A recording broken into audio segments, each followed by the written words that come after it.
This is the reason why you're not reaching your dream body as a natural bodybuilder and you're not seeing progress, alright? If you're a natural bodybuilder, you're frustrated, you look in the mirror, you don't see any progress, but you've been hitting the gym regularly, this video is for you. I'll tell you 5 main reasons that might be causing this, alright? Let's jump straight into it. Number 1, you're not taking your diet properly. As a natural, you just can't get away with 2 extra cookies a day. You can't get away with a little bit more chocolate. You can't get away with an extra dessert. I'm sorry, but if you want real concrete results, you want to get lean, you want to stay jacked, you want to look good, and you want to see progress, alright? I'm not talking about just maintaining, but you want to progress, well, you got to make sure that your diet is on point. Alright, if your friends are having an extra slice of pizza, you just can't do that because those calories matter. You just don't want to be in a surplus right away and then stop the progress, alright? So you gotta make sure you're taking your diet seriously. Trust me, when I was starting to train, my first 5-6 years, I was eating anything. I was going for a Subway, 2-foot long, pizzas, shawarma every single day. I was getting fat, I was getting big, but I wasn't looking any good, alright? I used to look in the mirror, people used to think I'm just an obese little kid, alright? So trust me, take your diet seriously and you'll start seeing results. You'll start seeing the shreds, you'll start seeing the muscles that is under all that fat.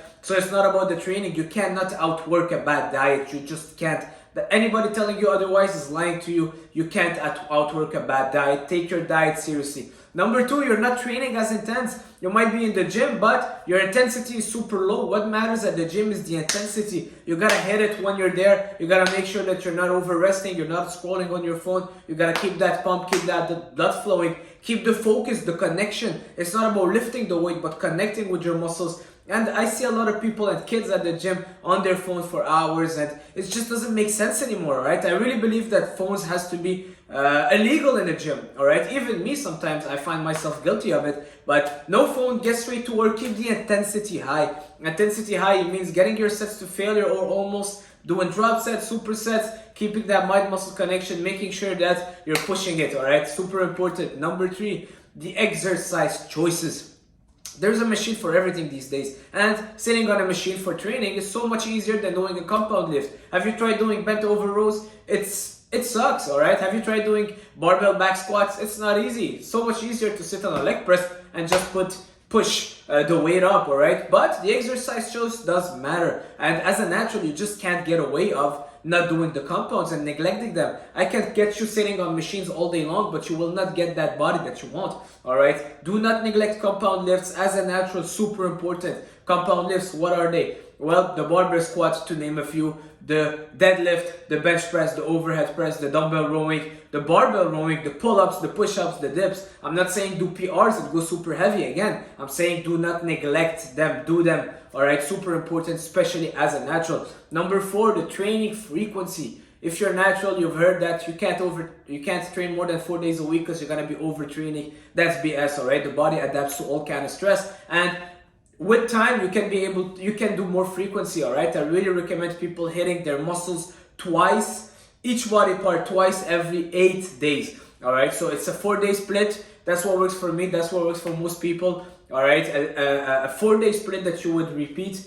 I take no rest days, alright? Now, rest days, yeah, we will talk about that a bit later. But don't be scared of overtraining. A lot of people are scared of overtraining, are actually undertraining or undersleeping, undereating. But you gotta keep the frequency high. If you're just doing 2, 3, or 4 workouts a week, it might just be enough to maintain, alright? Push it up to 5, 6, and even 7, alright? I train 7 days a week, but not all my workouts are intense. What you gotta focus on is not overstressing your nervous system, overtaxing the nervous system. That's where you're going through a burnout, alright? So going 7 days a week to the gym is actually good, but make sure that you're not doing PRs every day, or you're not working, you're not pushing past your limits every day. That's where you will overtax your nervous system. Some of my workouts are just pump style workout. I'll just go to the gym and grab a 20-pound dumbbell. Let's say I have a shoulder day that day. I'll just do more reps, more reps, more pump style, more volume. I don't push the weight up, alright? So nothing too stressful on that system. But you can choose to also take a rest day. Not a big deal, 1 rest day a week. But when it comes to 3 rest days a week, you're overdoing the rest, alright? And number 5, one of the biggest, you're taking cheat meals too often, alright? What is going on with all the cheat meals? 2 days ago, I was speaking with a client and he's like, well, when can I have a cheat meal? I'm like, what? You want to lose weight? You're overweight. You're telling me you're feeling bad in your skin and now you're asking me about a cheat meal?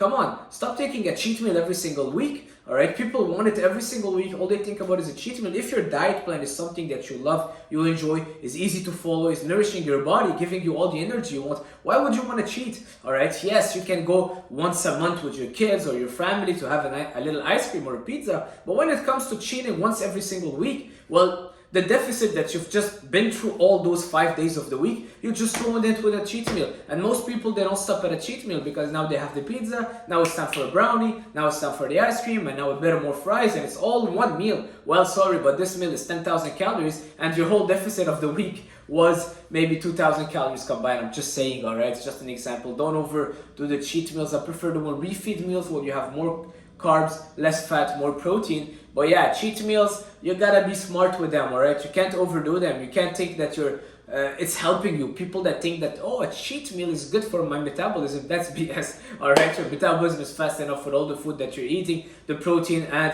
the training. It's not because you're eating a deep fried potato that you're helping your metabolism. You've been doing that for years and it didn't help you, right? So that's it for this good video. I'll keep it real with you guys. I'll tell you all the 5 tips. I'm a natural bodybuilder and I'm really happy with my natural progress, and I just want to share it with you guys. I don't want people still jumping on PEDs because they think that you can't achieve a good body naturally. It's completely false. It's wrong. You can do you can build a great body. You can actually surpass people that are on PEDs as a natural, all right? Yes, you'll have to do more years and you'll have to put the work in, the diet in, you'll make sure your recovery is good. But why not if you love it? It's really something that will last a lifetime, all right? So stay natural, keep it up. You got this. And leave a comment, subscribe. I hope this video helped you. Why don't you subscribe? See you soon.